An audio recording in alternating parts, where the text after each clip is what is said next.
Good afternoon and welcome to another edition of the Mark Moses Show podcast. As we're always broadcasting from the Anidjar and Levine Accident Attorney Studios. Take back control of your life. Call them today, 1-800-747-FREE. That's 1-800-747-3733. It's Anidjar and Levine Accident Attorneys. Now, I have to get this guy on because I'm completely confused what's going on in college football right now, even though it's June. He does a great job with Outkick. He is my great friend and fellow wrestling wild man. He is Trey Wallace. Trey, how you doing today? I'm good, man. I'm good.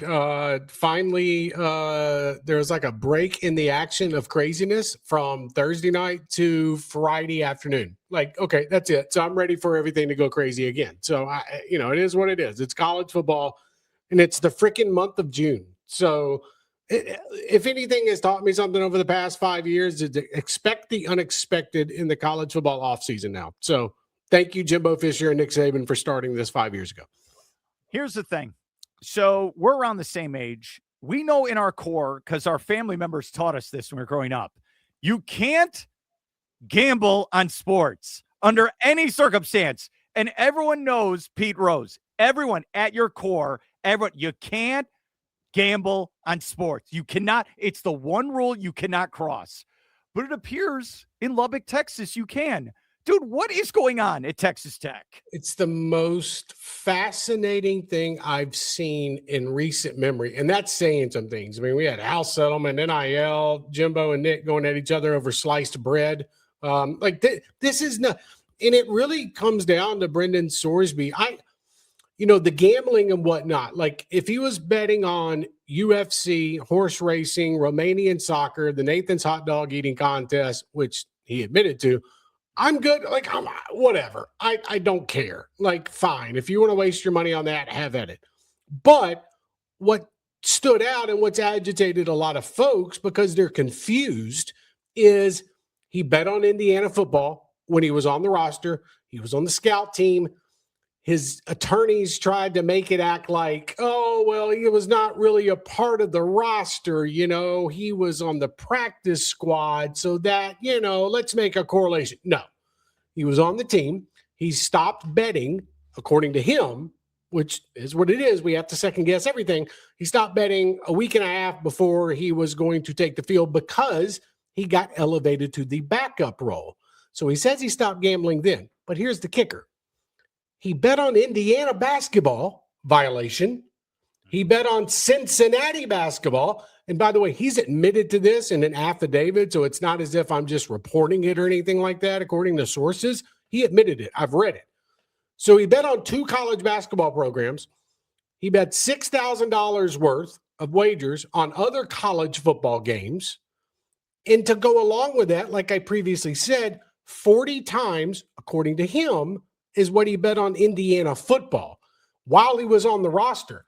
This shouldn't be hard. And by the way, it wasn't hard for the NCAA. They ruled him ineligible. You gambled on sports. And by the way, each one of those is a violation. And I'm not talking about the other gambling that was taking place. I'm just talking about where he's at a So now we sit here, goes in front of a judge, and the judge says, essentially, you're going to suffer irreparable harm if you are not allowed to play this upcoming season and I don't make you eligible. And it also meant with the injunction that the judge thought he had a good chance to win at trial. And the whole time, the attorneys for Brendan Sorsby, by the way, it's Jeffrey Kessler. Like, you should know, folks should know who Kessler is. Just look at the house settlement, look at NCAA cases. And also, if you want one, if you're outside of college football or athletics, he represented 2311 against NASCAR and essentially took them to the woodshed.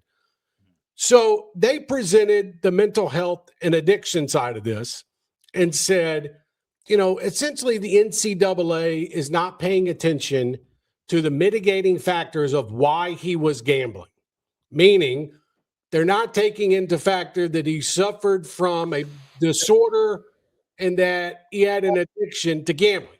And my biggest thing is he admitted in the court filing that he says, in retrospect, I think I had a gambling addiction when I was at Indiana. So he'd have been 19. So he's saying he had a gambling addiction for 5 years, essentially 5 years. And I want to make this clear. I know I went longer on this answer for you, but I want to make this clear. What? I want this kid to get better. I want this kid, whatever he has to do to fight this addiction, I want him to accomplish that. As somebody who dealt with it recently 5 months ago and lost a brother to this, I understand the addiction part of it. But I say all that to say this: there are consequences when you break the law. He broke the law. He was betting underage. He was sending money to friends to place bets. Or I don't know, is that, interstate gambling laws? I would imagine something like. So the fact that you can go in front of a court and say mental health and addiction, okay, you can go play football now. The NCAA broke their contract by not taking up for you and not saying, hey, we should use this example as a factor into why we shouldn't suspend him even longer or lose his eligibility. Like, it's all just stupid. And that's where we are at now in college athletics. That was a hell of an answer for you. Hell of an answer. Yeah, you're right. Maybe lay it out, brother. I'll lay it out for you. Yeah. And he was 19. You have to be 21. There's so many. Yeah. He said he was going to the casino in Oklahoma when he was in high school. Like, my man admitted to breaking multiple laws. And I'll add to it. What? I did reach out to the Indiana Gaming Commission and the Ohio Gaming Commission. There are still ongoing investigations into this. So that part's not done yet, the legal aspect. Just wanted to throw that in there. But then it's not like he went Indiana to Texas Tech. He played at Cincinnati, right? So what's going on there? Was he betting as well? What's happening? So yes, he was betting while at Cincinnati on a number of different weird sports. Like I said, Romanian soccer there. I wasn't being a smart aleck. He was literally betting on Romanian soccer, table tennis, the Nathan's hot dog eating contest, the NFL draft. Wow. And the kicker of all of that is the biggest one of them all. Take away MLB, which you can't do. You can't bet on MLB because the NCAA has a championship in that sport. So essentially, if you wanted to get away with betting, you'd have to go bet on pro wrestling because they don't have pro wrestling in college. He placed multiple bets on the Cincinnati basketball team while he was at Cincy. That's another violation. Like, so it's not just 40 times on Indiana football. It's you bet on college sports and I hate to say this, but it is the truth. How am I supposed to take his word that those college football games, did he have information? Like, I don't know. Like, he was betting the over. No, I'm sorry. He was betting that Indiana would score a certain amount of points. So they would hit the over on their points. And he was also betting on how many touchdowns the quarterback would throw. Well, it's like, wait a minute. You're in the quarterback room. I bet you have a little bit of knowledge of how good the quarterback is. It's like, and then there is not a funny part to this, but in his affidavit, he said, and I'm paraphrasing, but because the Indiana football team was so bad in 2022, he lost the majority of his bets. And I'm like, my man, like you just, my man. The part that baffles me is I saw yesterday where like the coach and all these people at Texas Tech, they're really standing up for him. So I get confused from like, wait, was he the quarterback last year? No, he's never played for them before. Why are they dying on a sword for this guy? I don't understand, Trey. I don't get He's technically been on campus. So if we say, let's just say he got there in mid-January, because that's when he committed, whatever, out of the portal.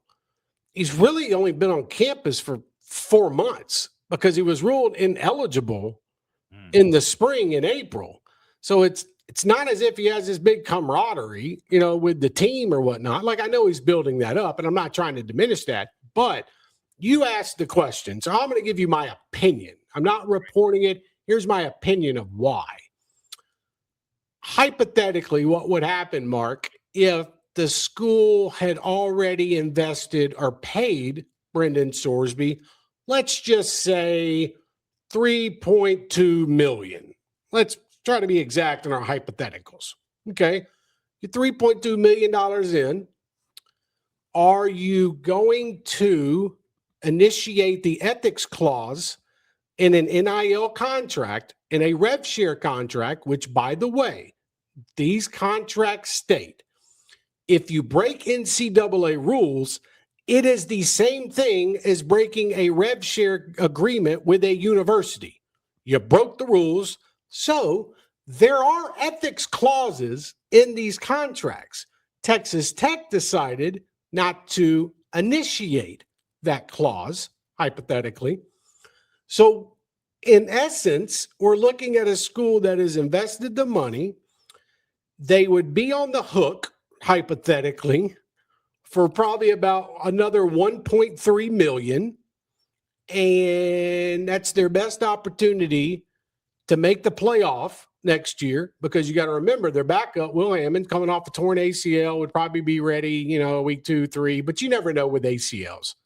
So really, when you break it down, hypothetically, you're in a spot where, are you going to sue the kid to get the, not a kid, you're going to sue the young man to get the money back? Or are you just going to roll the dice and just, you know what, we're going to stick by him. We're going to act as if we're not helping him in any legal manner.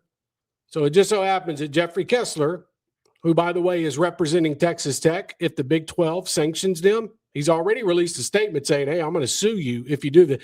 So just hypothetically, Jeffrey Kessler is representing Texas Tech, but the Red Raiders had nothing to do with him representing Sorsby.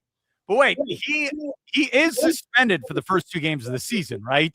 The interesting part of that is the judge suspended him. So like the judge took them up on, technically, I guess, the offer that Brendan Sorsby gave the NCAA. Brendan Sorsby said, and his attorney said, hey, NCAA, we think it's only worth a 2-game suspension. So they went to court, and the judge said in his ruling, okay, well, you suffered irreparable harm, but, and this is the kicker out of all of it. So you're telling me that he's going to suffer irreparable harm, but you're still going to suspend him for 2 games? What about the first 2 games? Is he not going to suffer harm in the first 2 games? What? It makes no sense whatsoever. And you wonder why the Big 12 conference and other colleges across the country are like, wait a minute, what's going on in Lubbock? No, we're not. I mean, TCU was taking shots at them on Thursday night for that. I don't know what the hell it was. I guess it was a Texas Tech podcast that they decided to go on there and say, hey, we have put a financial custodian to watch Brendan Sorsby. We've put monitoring systems on his cell phone so we can track him. By the way, folks out there, the schools already track the players when it comes to gambling, because immediately when they enroll at the university, they download a program called Prohibit.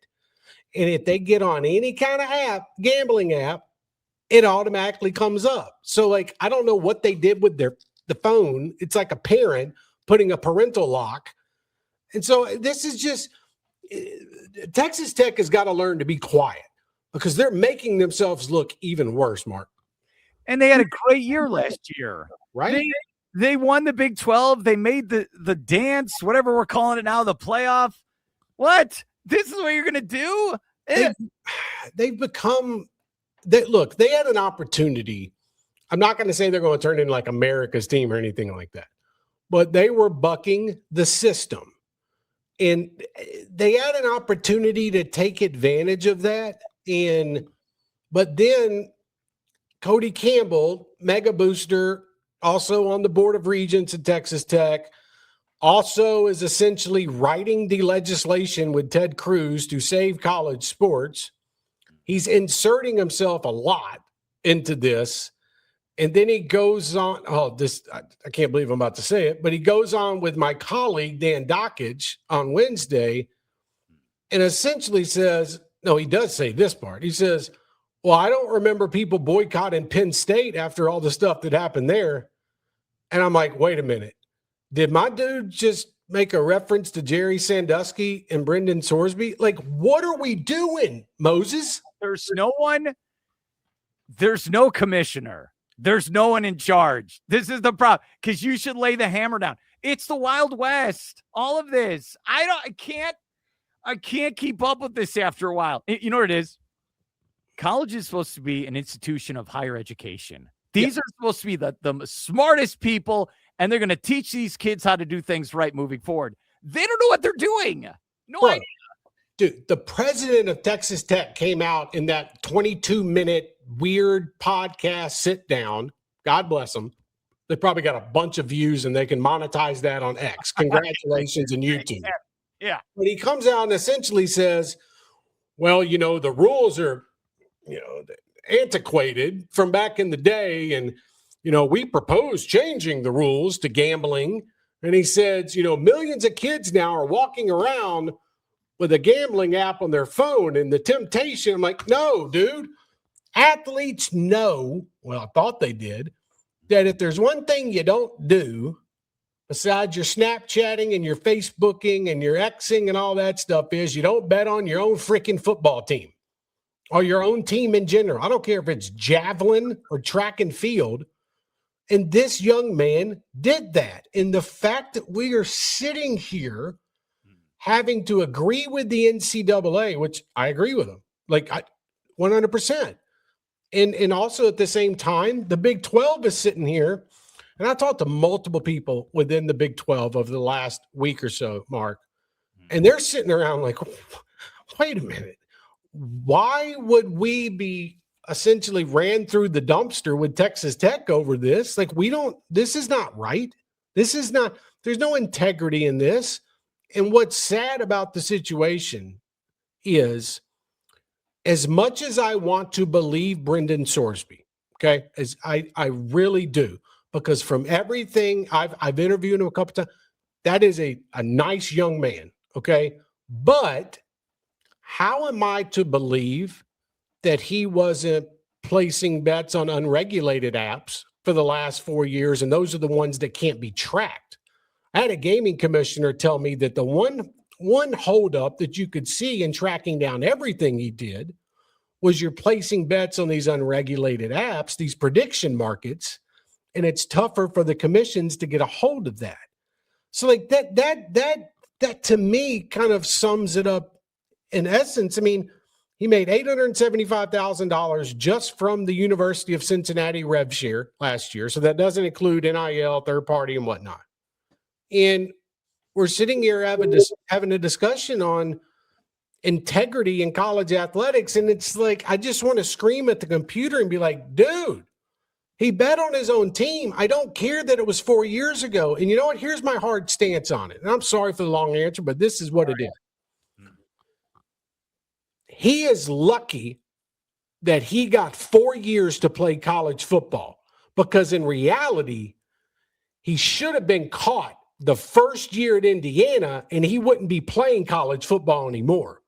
So why he wouldn't just take, man, you know what? I'm thankful for the 4 years. I got away with breaking the law at every single stop along the way, and I'm going to move on to the NFL now. It comes down to money. It comes, he could have gone to the NFL, but when you're stroking a $5 million check, man, that can do a lot of things. And at the same time, he is battling an addiction, because if he says he had an addiction, it's been going on since he's in high school. That's 5 years. And here's a perfect way to kind of sum it up. My brother was dealing with alcohol problems, and he passed away because of alcohol. But during the times that he would get out of rehab and whatnot, and progress forward, where we're trying to get him back in the workplace and we're fighting with, we told him, hey, man, you can't go back to the winery that you were a sommelier at and work anymore. You can't be around alcohol. I'm not saying Brendan Sorsby can't be around football, but what I am saying, Mark, is you probably need more than 3 months to battle this before you get back on the football field. Just my opinion. Like next April, when the draft comes around, have at it. I just feel like this is kind of being rushed a little bit, and Texas Tech is kind of looking dumb in this situation. I just want to say I'm sorry for the loss of your brother. All right. I appreciate that, man. And you know about that, but yeah, I'm sorry. Look, dude, I know bring that up, you know what I mean? But in a situation like this, and when I see like, and again, this is not like a pity party or anything like that, Mark, or for your listeners. It's what I'm getting at is I understand the addiction part. Like I get what Brendan's going through, but at the same time, and I told my brother this numerous times, is, man, you did dumb stuff. You got to pay for it while you're getting better. And I think that's where everyone in college athletics, me and you included, are like, how can with a straight face you say that I don't deserve a punishment? And really, if I do get one, it should be against Abilene freaking Christian and Oregon State. It makes no sense. Okay. All right. So if Texas Tech, if like, all right, he's there and then he gets popped for gambling. Yeah. Okay. All right. He's a first-time offender. He made a mistake. He's a kid. They knew what they were getting into. They knew up front. So wouldn't you have someone show up and be like, all right, we're going to take a chance on you up front. We know you have problems. We still think you have a bright future. Let's work something out together. But if you screw up, then we're done, right? You don't get any second chances here. That's what the responsible thing would be. But this is just like a clown show. And you're hurting. Honestly, if you keep putting your foot in, if you keep like putting your head in the sand, maybe that's a better way to put it. If you're Texas Tech, you're going to ruin the reputation of that university if you keep supporting this guy. I'm not kidding. And no one's going to want to play you anyway. They've already said that. That's my problem with all this. Well, and here's the other thing too. Texas Tech has ruined any kind of goodwill that they had coming off last season. It's done. Like it's over. Like you're not getting it back. And I say that as a reporter that has to cover Texas Tech and cover this. Like I'm just looking at it from 30,000 feet. Like it ain't happening anymore. And the other thing that stood out to me was the fact that he was caught while at Cincinnati by the company Prohibit, which monitors these. They have contracts with these universities. They monitor whether or not athletes are gambling. He was caught logging into a system to try to place a bet. He didn't place the bet, but he was caught trying to. And so you look at all of that thrown in, and that's why I have zero sympathy for Texas Tech. And if you want to act like you're out here trying to better him, but also at the same time going to get on the football field, guys, Texas Tech could have said, hey, man, look, we know you're battling something here. We're going to stand by you. We're going to honor a scholarship. You're probably not going to make the money you thought you were going to make from NIL and rev share, but we can set up a support system here. You can train. You can prepare for the Senior Bowl or whatnot, whatever, to get ready for your NFL career, but you're not stepping foot on the field because, Mark, you know this better than anybody. Every single broadcast of Texas Tech football is not going to have a darn thing to do with the actual team. It's all going to center around Sorsby. And that's going to happen for the first 2 games that he's not playing. And it's going to happen for the 10 other games during the regular season that he's on the field or could be on the field. That's the worst part about it all. The Texas Tech football, who cares about anybody else besides Brendan Sorsby? And I mean that in the nicest way possible to the other players.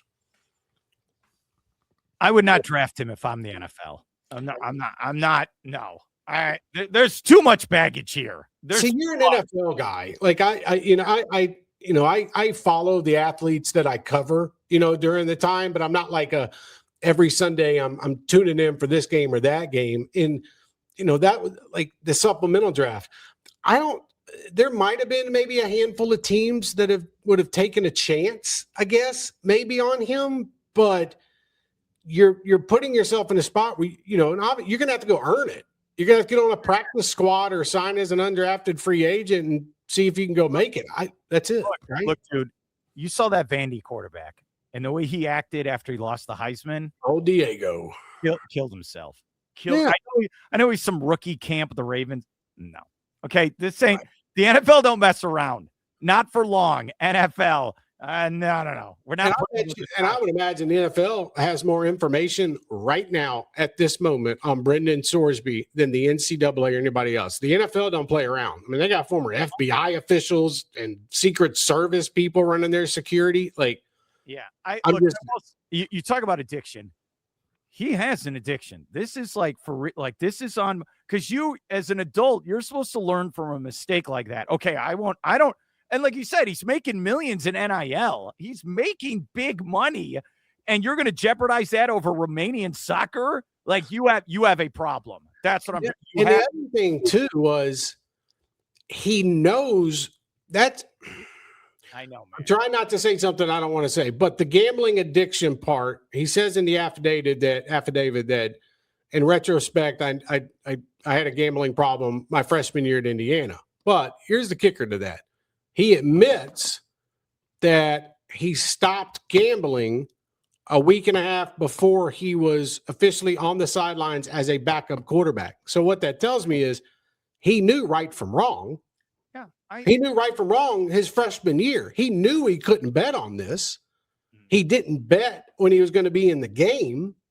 So, like, to me, they throw out this addiction and mental health thing, and I think he has an addiction. I'm not saying that, but they've weaponized the term mental health disorder and addiction, when in reality they should have said, hey, man, you need to probably spend the summer in a facility, and when you come back, we'll be here for you. We'll help you out as much as possible. Yeah, look, NFL, we had Calvin Ridley a couple years ago with the Falcons. Sports betting, bang, he's out for the year. No, and there's no like, oh, I'll go to this judge. No, you're out. Wasn't it Keyshawn Butte as well from the Patriots? Yeah, there's that. And then remember, there are a bunch of basketball players. I mean, like you're out, point shaving, because you know the integrity of the game. If fans know that all the players are shaving points, then why am I going to watch this? The wildest part in retrospect and looking at other things, Mark, 2 years ago, the quarterback at Iowa State, Hunter Deckers, was ruled ineligible and not allowed to play college football any longer because he bet $2,600 in total. He gambled $2,600 and placed one bet on Iowa State football, his own team. One bet. Well, yeah. And that was the correct suspension. That was the correct suspension. Like, that was it. You don't gamble. I mean, I'm sure he's sitting here like, well, dang, wish I had Jeffrey Kessler back in the day or a local Iowa judge I could have gone to. Like, that's how wild all this is. And that's why Texas Tech, you're not a victim anymore. You're a part of this. Yeah. You know, like, I love how they came, and I forgot which one said it, but they essentially said, you know, this is a court order. We have to abide by it. We're just doing what a judge says we had to do. No. You could say as a university, you violated multiple ethics clauses. We're not going to pay you. You can stay here if you want, and you're not going to see the field. Like, if it ends up in a lawsuit and he sues you for NIL money, so be it. You broke the ethics clause. That's it. Yeah. You know what I like about baseball? It's very simple. 3 strikes and you're out. That's it. And everyone in this country knows that for court terms, 3 strikes and you're out. And what I love is, like, a batter can't go in the box and go, well, you know, I'm not emotionally feeling it right now. No, you're in the box. If that's a strike, I know you could review it, but that's a strike. That's enough of this. You are admitted to being a multiple offender of this. Admitted to it. Did we forget 2 years ago, the Alabama head baseball coach tipped off a friend in Cincinnati while he was in the dugout in Baton Rouge that there was not going to be a starting pitcher. And he literally texted the guy at the sports book in Cincinnati at the field, the baseball field, hey, here's our lineup, take LSU. And then the guy at the sports book inside the baseball stadium tried to go up there and bet $100,000 on LSU college baseball. And the people at the window were like, wait a minute, this feels weird. And then the DA literally showed them the text message from Brad Bohannon, the head coach of Bama, and said, hey, look, this is a sure thing. It's like, I'm telling you, I'm about to rob a bank. I'm showing you the proof. Let me do it. Like it just we have lost the plot in college athletics. And if the one rule that should be abided by that we all can agree on cannot be enforced, what's the point? What are you going to do? Pass some legislation on it? No. And I just so you know, I know you do a great job with Outkick covering all this stuff, and I appreciate coming on. Yeah, dude. So when you have guys like Nick Saban and all, they're at the White House, I go, look, I don't give a bleep. Go get the deal with Iran done. I don't care. Stop it. You're not a big shot by going to Washington. You're getting a free meal. You get to go to the White House. You get to talk, and nothing gets done. Okay. All I know is guaranteed that goes up is everyone's tuition to go to universities. That's all I know. You get a picture at the desk and a picture of the president, and at the same time, I just spent $75 to fill my gas tank up. Appreciate it. Like, all right, please go save college sports.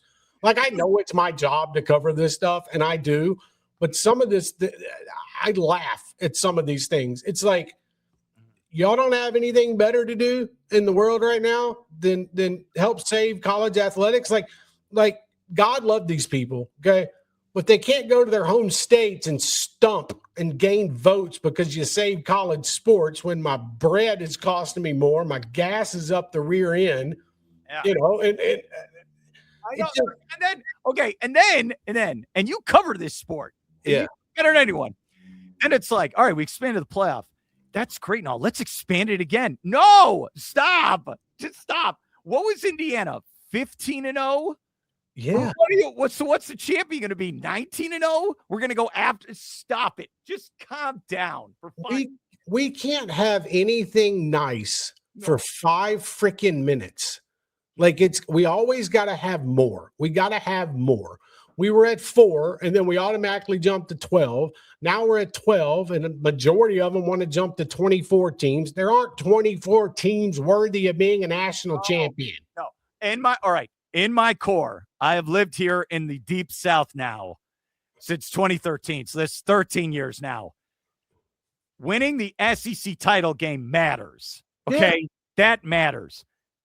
Don't take that away from us. If you're an SEC country, I want that game to matter. When you go to Atlanta, and that's for supremacy. That's what it needs to be. That's exactly right. Just as much as, how great was the Big Ten title game last year with Indiana and Ohio State? Like, what are we doing? Like, I know it. We all know what it is. It's a money grab. I get it. In an era where colleges, a lot of them are operating at a deficit right now. They're trying to find additional revenue. And Florida fans, Central Florida, Florida State, you name it, whatever. Schools down there, what they're going to do is they're going to continue hiking up ticket prices. You're going to pay a bigger talent fee. And then, by the way, the University of Florida comes out and says, in all of this, we're going to spend $1.4 billion on a stadium. It's like, you guys are hammered right now. Like, I get it. I know why you're doing it. It's going to look great, but guys, pick a better time to announce this stuff. Like, what are you doing? I know. Look, it's like the Gators. Can we get to the playoff first? Please. I got to go to my boss and ask for a $10 raise, and y'all sitting here announcing $1.4 billion stadiums. Like, I wish I could have written the press release. Yeah, just like the audacity to even write it. Okay. And I'm pro Florida. Yeah. I'm glad they're doing it. Like, it's cool. Like, Tennessee announced they're building like an entertainment district right outside the stadium, like literally right outside. It's like, okay, cool. But I think theirs was, and here's what shocked me. Tennessee's was, and I knew the Florida thing was coming, but I didn't think they would announce it then. But Tennessee's was like 300 mil. Don't quote me on it, but around like 300 mil to do this entertainment district. And then Florida comes out and it's like, oh, I got you $1.4 billion. And it's like, what's SMU going to do now with their pockets? What are they going to make? Dude, absolutely. What? You got a 40,000 seat stadium now? That bad boy's going to be 80 in 4 years. Like, it just, and that's where we're at. Like, I understand it, but at the same time, I understand how ridiculous a lot of this is. I just like the idea. It's not just college sports. Like, we made sports betting legal everywhere. Right. And then you come across, I can't believe this happened. I can't believe, why is this happening? Because it's, it's funny. So Wrigley Field in Chicago, they built the sports book attached to Wrigley Field, which I didn't agree with. Right. It closed down. It didn't work. You know why? Because I don't need to go in your sports book. It's on my phone. That's how evil it is after a while. Dude, I'm from so my hometown is Mobile, Alabama. And I went home 4 weeks ago. It was before SEC spring meetings. I drove down, went home, and blah, blah, blah. I knew that you couldn't bet in the state of Alabama because we are just antiqued people. We're not up with the times. We got a 98-year-old governor. It is what it is. We won't even pass lottery in our home state of Alabama. Like we're just backwards. And I love my people, by the way. But I got on my gambling app because usually, I might place $5, $10. Like I'm not going to waste money on something. I'm just whatever. That's just my personal thing. But I got on there to place like a $5 bet. I forgot what was going on. And no. I got on there to check my account when I got in the state of Alabama. I just opened it up and I was like, wait a minute. How am I able to gamble right now? What is this thing? It was the prediction market. You can legally use the prediction market, and FanDuel has a prediction market app. And I'm like, so they've skirted the rules. Like now I can bet in my own state, but legally I'm not allowed to. Like which one? That's what I'm getting at. It's all just backwards. All right. I know everyone's going to roll their eyes when I say this, but no, I don't care. Say it. I don't do any sports betting, especially I have insider information for what I do. Yeah. Especially NBA, college football. I have insiders. I get information. So right. I'm like, no, I'm not going to, I don't make any bets. And that's what I do. I don't gamble on college football. But again, it's just not something. It's okay. You can do it if you want. I just check it. I could easily, if I wanted to, bet on the Tuesday night Sunbelt game. You know what I mean? But no. But you and me are going to start betting Romanian soccer. That's what we're going to learn about it. We're going to find out. I don't even know how many teams there are. We're going to do it, Trey. I have no idea. I'm going to bet on the Czech Republic over the next couple of days, and I have no idea how good their squad is. Like, it is what it is. And, my heart is going to say, hey, Trey, you should bet on USA Soccer to make it to the World Cup finals. They're going to do it. Do it. Bet a lot of money on it. And my brain's going to be like, no, man, are you stupid? Don't know. You've had your heart broken for the last 30 years of your life. Don't do it. And I don't get the pro wrestling gambling. I don't. How is that possible? Ow. Could you look? So I'm at the Performance Center. Yeah. I'm there behind the scenes. There are things I see. Right. That, they will tell me flat out, you are not allowed to take any photos in these hallways. Really? And then when I work with their PR people, Mark, do not say that this is so they're saying, so I could bet on it, right? Yes. In theory, I know what's going, okay. I don't understand why anyone would bet oil or something. Yeah. I mean, you could bet on it. I mean, sure.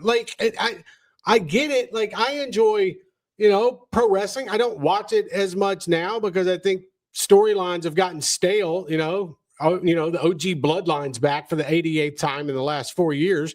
But still, I enjoy it. You know what I mean? I'm a Punk guy. I'm a Cody guy. And by the way, I'm an AEW guy. I will put that out there. But I don't know how in my right mind, without losing it, that I would get on an app and say, Cody Rhodes, I really think is going to win this match against Roman tonight. Let me put $100 on it. Yeah, you'll do. Okay, we'll do Romanian soccer, and then we're going to do house shows. That's what we're going to. Yeah. It's not like those are scripted. We're good. I'll just tell you this. I'll let you go. So I interviewed Tatum Paxley, who was the North American champion, and then she lost last week. Super nice. Yeah. So we do the interview, and I'm thinking, this is journalism. I'm thinking of the questions asked. So I did this randomly. Hey, I really like this promo you did in New York City with Blake Monroe, right? I was like, hey, that was really good. Were you really proud of this? And I'm not thinking it's going to be a big deal. And she's like, look, I love Blake Monroe and we have this great bond. We work great. So the interview ends. I go back. I like think about it. The next day I post that. Dude, this is why you never know. So some wrestling insider magazine I've never heard of with thousands of followers. Oh no. I appreciate they at least quoted me that it was my interview. So they said that, Tatum Paxley really respects Blake Monroe and they're like writing out the quote. So Blake Monroe starts responding to this and Tatum Paxley. They're going back and forth.